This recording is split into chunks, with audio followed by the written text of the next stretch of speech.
NEET পরীক্ষার প্রশ্ন ফাঁস কাণ্ডকে কেন্দ্র করে কলকাতায় আয়োজিত এক ছাত্র বিক্ষোভে অংশ নিয়েছিলেন অভিনেত্রী শ্রীলেখা মিত্র। অভিযোগ, সেই আন্দোলনের মঞ্চে দেশের প্রধানমন্ত্রী নরেন্দ্র মোদীর একটি বিকৃত ছবি হাতে নিয়ে ছবি তোলেন তিনি, যা পরবর্তীতে সামাজিক মাধ্যমে ছড়িয়ে দেওয়া হয়। এই ঘটনার প্রতিবাদে এবং অভিনেত্রীর বিরুদ্ধে কঠোর ব্যবস্থার দাবিতে সোমবার বিকেলে বালুরঘাট থানার দ্বারস্থ হল দক্ষিণ দিনাজপুর জেলা বিজেপি আইটি সেল ও সোশ্যাল মিডিয়া সেল। সংগঠনের সদস্যরা বালুরঘাট থানায় এসে শ্রীলেখা মিত্রের বিরুদ্ধে একটি এফআইআর দায়ের করেন এবং অবিলম্বে এই অভিনেত্রীকে গ্রেপ্তার করে দৃষ্টান্তমূলক শাস্তির দাবি জানান। বিজেপির স্পষ্ট বক্তব্য, আন্দোলনের নামে প্রধানমন্ত্রীর ছবি নিয়ে যে ধরনের কুরুচিকর ও নোংরা পোস্ট করা হয়েছে তা কোনোভাবেই মেনে নেওয়া যায় না।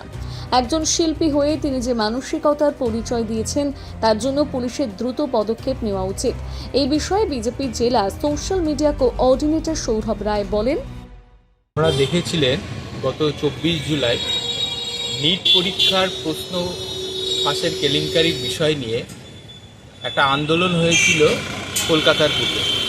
তো সেই আন্দোলনের নাম করে একজন শিল্পী শ্রীলেখা মিত্র, তিনি আমাদের ভারতবর্ষের যশস্বী প্রধানমন্ত্রী সম্মানীয় শ্রী নরেন্দ্র মোদীজির একটি বিকৃত ছবি নিয়ে বিভিন্ন মাধ্যমে সেটা প্রচার করে। তো যেটা আমাদের কাছে সম্পূর্ণরূপে কুরুচিকর লেগেছে, তারই বিরুদ্ধে মামলা করার জন্য আজকে আমরা বালুরঘাট থানায় সেই শিল্পী শ্রীলেখা মিত্রের নামে থানায় এফআইআর করলাম।